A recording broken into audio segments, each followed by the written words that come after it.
क्या पुण्य भी पाप बन सकता है? क्या किसी की दानवीरता इतनी विशाल हो सकती है कि वह स्वयं सृष्टि के संतुलन के लिए संकट बन जाए? इतिहास में एक ऐसा भी समय आया जब स्वर्ग के गलियारे सूने थे। देवराज इंद्र का सिंहासन धूल फांक रहा था और देवताओं के किरीट उनके झुके हुए शीश पर बोझ बन गए थे। यह पराजय किसी आतताई या क्रूर असुर के हाथों नहीं, बल्कि इतिहास के सबसे महान दानवीर भक्त प्रहलाद के पौत्र सम्राट बलि के हाथों हुई थी। बलि ने अपने बाहुबल से नहीं, बल्कि अपने यज्ञ, तप और दान के पुण्य से तीनों लोगों को जीत लिया था।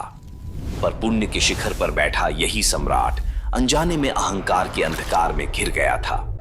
देवताओं की यह दशा उनकी माता अदिति के लिए असहनीय थी।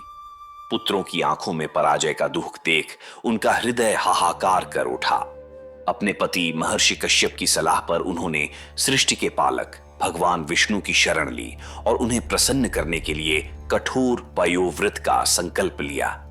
उनकी निश्चल भक्ति और तपस्या की अग्नि से द्रवित होकर ब्रह्मांड के संतुलन को पुनः स्थापित करने के लिए भगवान विष्णु ने स्वयं उनके गर्भ से जन्म लेने का वचन दिया।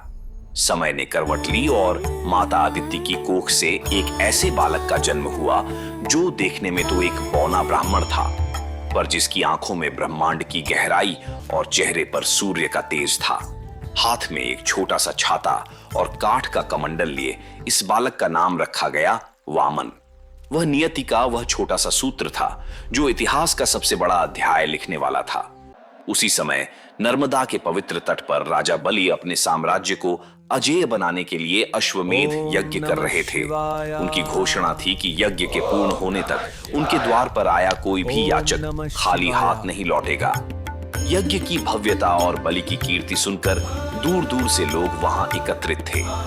तभी उस जनसमूह को चीरता हुआ, नन्हे पग धरता हुआ वामन यज्ञशाला में प्रविष्ट हुआ। उसकी दिव्य आभा के आगे यज्ञ का सारा आडंबर फीका पड़ गया।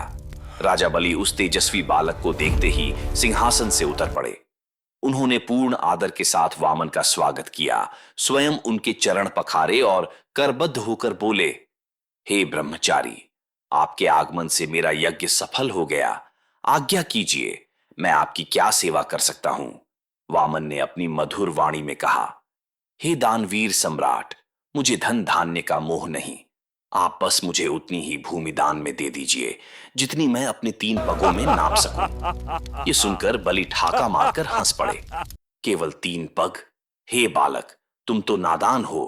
मुझसे कोई राज्य, स्वर्ण या ऐश्वर्य मांगते, पर कोई बात नहीं, तुम्हारा वचन ही मेरे लिए आज्ञा है। किंतु दैत्यों के गुरु शुक्राचार्य ने अपने ज्ञान चक्षुओं से पहचान लिया कि यह बालक स्वयं छलिया विष्णु है। उन्होंने बलि का हाथ पकड़कर उसे चेतावनी दी, राजन, अनर्थ हो जाएगा। यह तुम्हारे सर्वनाश का षड्यंत्र है। यह वामन नहीं, स्वयं नारायण है। दान का संकल्प मत लो। पर बलि वचन के धनी थे। उन्होंने मुस्कुराकर कहा, गुरुदेव, यदि साक्षात भगवान आज मेरे द्वार पर याचक बनकर आए हैं तो इससे बड़ा सौभाग्य और क्या होगा। मैं अपना वचन नहीं तोड़ सकता।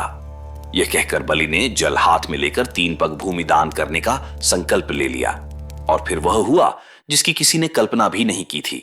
जैसे ही संकल्प पूरा हुआ, वामन का नन्हा शरीर एक विराट आकार लेने लगा। उनका कद बढ़ता गया, इतना बढ़ा कि आकाश बौना लगने लगा। ग्रह, नक्षत्र और तारामंडल उनके शरीर की परिक्रमा करते प्रतीत हो रहे थे। भगवान के उस त्रिविक्रम रूप को देख राजा बलि और वहां उपस्थित सभी लोग स्तब्ध रह गए। भगवान ने अपना एक पग उठाया और उसमें समस्त पृथ्वी और पाताल लोक समा गए। दूसरा पग उठाते ही स्वर्ग और ऊपर के सभी लोग नप गए। अब उनका विराट शरीर ब्रह्मांड की सीमाओं को छू रहा था, पर तीसरे पग के लिए कहीं कोई स्थान शेष न था। वे बलि से बोले, बलि, तुम्हारे वचन के अनुसार 2 पगों में मैंने तुम्हारा समस्त राज्य नाप लिया। अब बताओ, यह तीसरा पग कहां रखूं? उस क्षण राजा बलि का समस्त अहंकार गलकर भक्ति की अश्रुधारा में बह गया। उन्होंने अपना राजमुकुट उतारकर भगवान के चरणों में अर्पित कर दिया और अपना शीश झुकाकर बोले, प्रभु, इस सृष्टि में मेरा कहलाने योग्य अब केवल मेरा यह शरीर और मेरा अहंकार ही बचा है। आप अपना तीसरा और अंतिम पग मेरे मस्तक पर रखकर मेरा उद्धार करें। बलि का यह निश्चल समर्पण देखकर भगवान वामन का हृदय करुणा से भर गया। उन्होंने अपना चरण जैसे ही बलि के शीश पर रखा, बलि को हर बंधन से मुक्ति मिल गई। यह दंड नहीं, परम कृपा थी। भगवान ने बलि को पराजित नहीं किया, बल्कि उसे अमर कीर्ति प्रदान की। उन्होंने बलि को पाताल के सबसे समृद्ध सुतल लोक का स्वामी बना दिया और स्वयं उनके द्वारपाल बनकर सदैव उनकी रक्षा करने का वचन दिया। इस तरह एक भक्त के अहंकार का शोधन कर भगवान ने उसे अपनी शाश्वत शरण प्रदान की।